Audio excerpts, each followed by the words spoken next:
राजा के प्रश्न करने पर सुखदेव जी महाराज वर्णन करते हैं कि राजन, महाराज भीष्मक विदर्भ देश के राजा थे।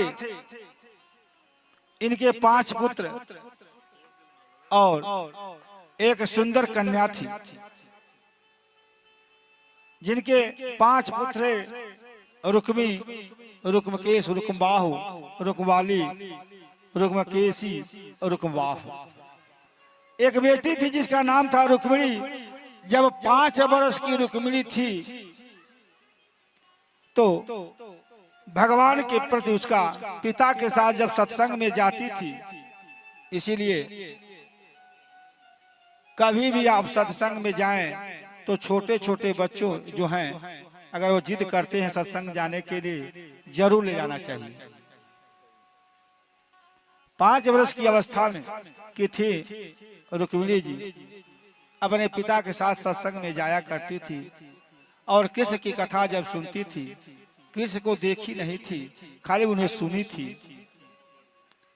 हमेशा कथा में जाती थी, जाकर बैठती थी, भगवान कृष्ण की कथा सुनती थी। तो कभी तो बाल लीला को सुनकर के बहुत प्रसन्न होती थी और कभी भगवान के पराक्रम लीलाओं को सुनकर के गंभीर हो जाती थी। तो 5 वर्ष की उम्र में रुक्मिणी जी के मन में भगवान के प्रति कांत भाव जागृत हो गया, जिस तरह से मीरा को हुआ था। रुक्मिणी को क्रांत भाव हुआ जागृत।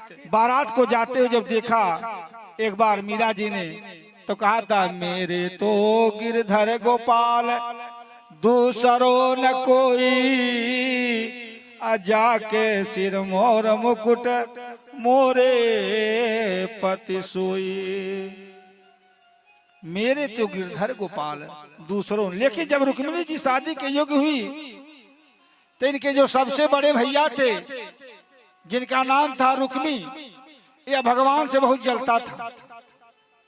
भगवान कृष्ण से बड़ा जलता था, क्योंकि जितने भी भगवान कृष्ण के विरोधी थे उससे उसकी मित्रता थी, इसलिए भगवान से वह जलता था। इसकी हमेशा उन्हीं लोगों के साथ उठक बैठक थी। जब रुक्मिणी विवाह के योग्य हुई, पिता का तो मन था कि रुक्मिणी की शादी कृष्ण से हो जाए, लेकिन उनके जो बड़े भैया थे रुक्मी, वह कहता है कि नहीं, जब होगा तो दमघोष के पुत्र जो शिशुपाल हैं उनके साथ हमारी बहन की शादी होगी। लेकिन पिता का पूरा मन था, लेकिन रुक्मी के आगे पिता की एक न चली।